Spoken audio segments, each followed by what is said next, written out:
how that story would have been.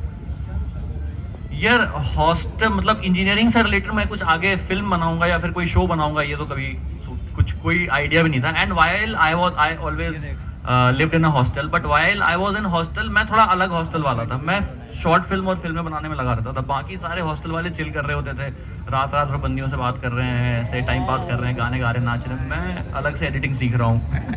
मैं जाके अपने एक दोस्त के साथ कहानी डिस्कस कर रहा हूँ. तो मेरा थोड़ा अलग चला गया था. मेरी हॉस्टल लाइफ थोड़ी सी अलग थी.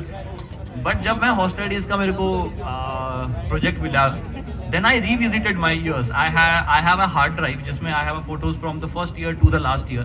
I watched all the photos and I tried to remember the memories of those photos कि ये जिसमें मैं नहीं भी हूँ कि ये photos के वक्त क्या हो रहा था, अच्छा ये हो रहा था. Then I remembered something जो कि मैंने शो में भी डाला है.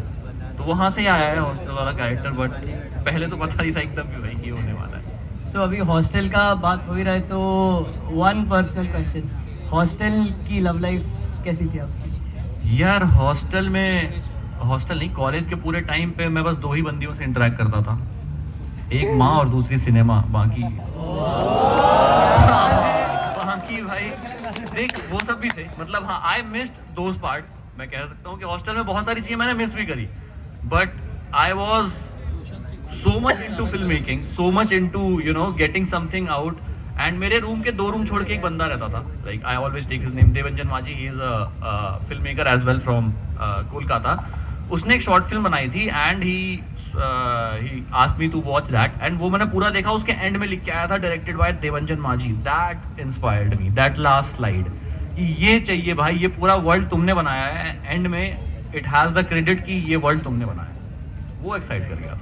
And the one thing that is very और मेरी हाँ इस पे एक बंदी से बातचीत भी चालू हुई थी, अभी याद आया.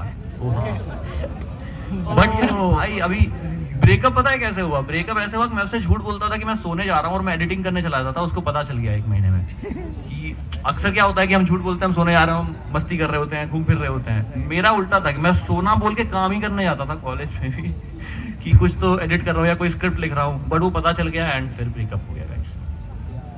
काफ़ी इंटरेस्टिंग है मतलब जिसकी हॉस्टल लाइफ ऐसी थी और जो हॉस्टल डेज बना सकता है, तो ये वाला काफ़ी इंटरेस्टिंग था वैसे.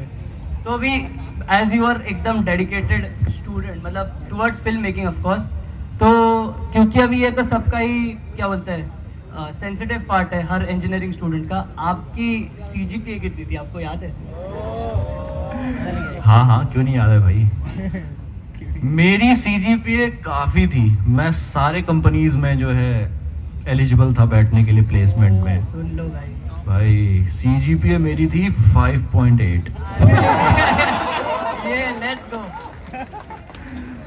यार गाइस इसलिए थी क्योंकि मैं पढ़ा नहीं, वरना अगर पढ़ता मैं तो आ जाते. मैं साल मतलब अपनी पूरी जिंदगी में नॉट फ्लॉन्टिंग, मैं अपनी पूरी जिंदगी में सिर्फ 10th के बोर्ड से 3 महीने पहले पढ़ा था. एंड रिजल्ट चेक करियो जाके एक बार मेरा. गाइस अभी 5.8 की बात हो गई, सो एक बार 5.8 वाले बस चिल्ला दो एक बार. और भाई ये प्राउड की बात नहीं. हेलो, बैठ नहीं पाओगे किस प्लेसमेंट में. अभी ऐसी कोई one core memory from hostel, जैसे आपने बोला यू रिविजिटेड द फोटोज कि ये हुआ था ये हुआ था, ऐसी कोई कोर मेमोरी फ्रॉम आपके कॉलेज लाइफ हॉस्टल लाइफ जो आप शेयर करना चाहो? एक्चुअली जो एपिसोड्स तुम देखे हो 4th सीजन, मोस्टली मेरा फेवरेट सीजन है 4th सीजन. मैंने 2 सीजन बनाए 3rd and 4th.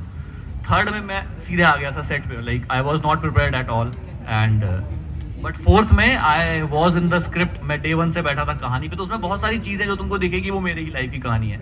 जो अंकित का कैरेक्टर है जो सिविल इंजीनियर है और जो एवरेज है वो मैं ही था बेसिकली, जिसका CGPA भी एवरेज है, कुछ स्पेशल नहीं है लाइफ में और प्लेसमेंट आने वाला है, उसको पता नहीं क्या करूँ. अब CV नहीं बन रही है उससे क्योंकि कुछ है नहीं लिखने को. तो वो सारी मेरी ही कहानी के आसपास था. एक जो मैंने एक एपिसोड में भी डाला है दैट इज हॉस्टल फाइट. जो एक हुआ था हमारे उधर, बहुत भयानक सा फाइट हो गया था ऐसे सीनियर्स वर्सेस जूनियर्स अचानक से. ये भी हमारे एक एपिसोड में, एपिसोड 3 है शायद ये. हाँ एपिसोड 3 या 4 का. तो ये मेरी उसका था जिसमें सारे सीनियर्स आ गए थे एक छोटी सी बात पे. यार क्या ही छोटी सी बात थी कि किसी ने किसी सीनियर की किसी बंदी को हाय बोल दिया था. होता है ना वैसे कॉमन है मतलब. हाँ नहीं बाद में रियलाइज हुआ कि नहीं बोलना चाहिए.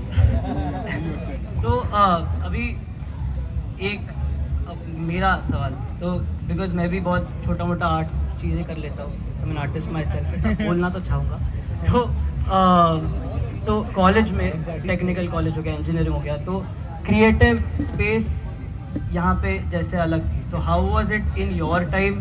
क्रिएटिव स्पेस आपके कॉलेज में, आपके एनवायरनमेंट में कैसा था, and how you made your way through it? यार देखो, इंजीनियरिंग कॉलेज में टू बी वेरी